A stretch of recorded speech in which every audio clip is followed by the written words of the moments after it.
Bonjour à tous, j'espère que vous allez bien. On se retrouve à nouveau dans une nouvelle vidéo, cette fois-ci toujours sur les plaques de texture.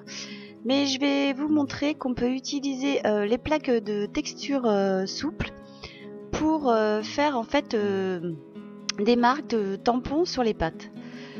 Donc là, vous allez voir dans ce tutoriel, j'utilise la pâte translucide émeraude de chez Cernit parce que j'avais envie de la tester. Mais vous allez voir que j'ai fait une petite, c'est pas une bêtise, mais je vais vous expliquer. Donc en fait, voilà, je vais utiliser les plaques de texture et je vais vous présenter un produit que j'utilise depuis peu. J'ai appris à connaître cette marque en fait en stage quand j'étais au stage d'Hélène Jean-Claude. Donc c'est les encres Stazone, ce sont des encres japonaises. Donc ce sont des encres qui permettent de marquer la pâte. Ce sont des pâtes qui sèchent et qui ont des solvants très rapides et qui permettent de teinter la pâte. Donc vous pouvez faire tous les motifs que vous voulez avec soit des tampons, vous allez le voir dans la vidéo, ou sinon donc avec les plaques de texture. Et voilà, c'est des encres qui sèchent très vite et après on peut sans problème polir ou lustrer sa pâte. Les motifs restent bien imprégnés à l'intérieur de la pâte. Donc voilà, là je teste sur une pâte translucide, mais vous pouvez très bien le faire sur n'importe quelle marque de pâte opaque aussi. Donc tout simplement, on vient mettre de l'encre sur la plaque de texture, que l'on vient ensuite appliquer sur notre pâte. Alors voilà le résultat avec la plaque de texture et en même temps je vais vous parler donc de la petite erreur que j'ai faite. Comme vous pouvez le voir, j'ai utilisé une translucente donc qui va légèrement foncer à la cuisson et qui va avoir un effet de transparence mais qui va quand même foncer, ce qui fait que je n'ai pas utilisé d'encre assez foncée pour réaliser ce tutoriel. Donc au moins vous pourrez voir la technique d'utiliser les encres sur les plaques de texture ainsi que qui peuvent vous servir de tampons ainsi que sur les tampons.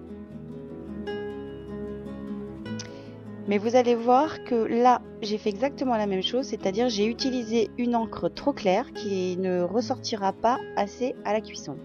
Donc par contre si vous faites ça sur des pâtes blanches, sur des pâtes claires, sur des pâtes opaques, vous aurez quand même un résultat satisfaisant. Là c'est tout simplement parce que j'ai pris des encres trop claires sur une pâte qui va foncer. Donc vous verrez les résultats à la fin, je vous expliquerai plus en détail. Donc comme je vous expliquais, avec ces encres on peut utiliser donc les plaques de texture en tampon. On peut utiliser un tampon. Ici, c'est un tampon écriture et papillon que j'avais trouvé au Salon Création et Savoir-faire de chez Carabelle. Et donc, ce que je voulais vous dire, c'est que dès que vous faites l'impression sur votre pâte, comme les encres sèchent quand même très rapidement, je vous invite à nettoyer tout de suite vos plaques de texture et vos tampons, tout simplement avec de l'alcool ménager. Donc faites-le quand même assez rapidement, laissez votre encre sécher sur votre pâte et en attendant, nettoyez bien vos tampons et vos plaques.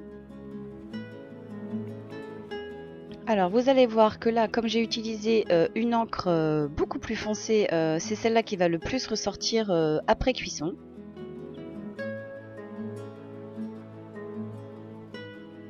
Mais on retrouve quand même après cuisson les motifs un tout petit peu dans la translucente, les motifs verts. Mais enfin, je ne sais pas si vous le verrez vraiment bien au niveau de la vidéo, mais on les voit quand même en transparence. Après, il vous reste plus qu'à choisir dans votre pâte à l'aide d'emporte-pièce les motifs que vous allez vouloir utiliser tout simplement. Donc là, oui, comme je vous disais, l'erreur donc c'est d'avoir fait du vert sur vert, mais ça marche très bien aussi sur la cernite translucente, sur toutes les autres pâtes. À vous de pas choisir de couleur, de même couleur pour tout simplement faire vos tampons, parce qu'il faut penser ensuite à la cuisson. Donc ensuite, il reste plus qu'à passer vos créations au four. Là, je crois qu'il me manque un petit peu d'encre sur le haut, donc du coup, je vais aller en rajouter un petit peu. Vous allez voir, ma plaque de texture était nettoyée, donc elle était revenue comme neuve. Voilà, si on les nettoie tout de suite, aucun souci. Donc je viens juste faire un petit coin. comme je pensais que les motifs allaient plus ressortir. Donc vous pouvez jouer avec les couleurs, vous pouvez faire plein de motifs comme ceci avec vos plaques de texture, des tampons pour le scrap. Enfin, ces encres sont vraiment idéales parce qu'elles ne bougent pas.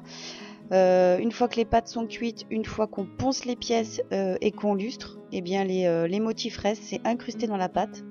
Donc c'est vraiment des encres idéales pour créer des motifs sur les pâtes crues.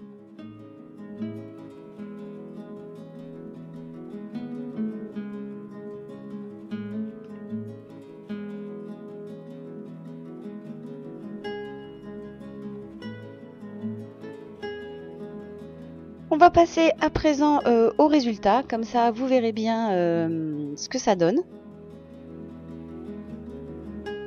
Et vous voyez, ça fait plein de jolis motifs.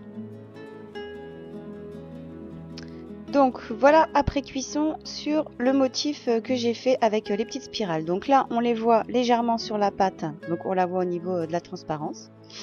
Mais bon, de toute façon, c'est pas perdu. Je réutiliserai mes pièces et je mettrai d'autres tampons et encre dessus. Là, c'est pour vous montrer, mais je sais pas si vous allez bien voir. On voit un tout petit peu les encres vertes en dessous.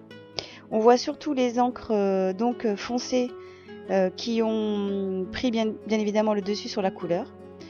Donc là, vous pouvez voir qu'une fois les pièces poncées et lustré, l'encre ne bouge pas du tout. Donc c'est ce que je voulais surtout vous montrer au niveau des résultats.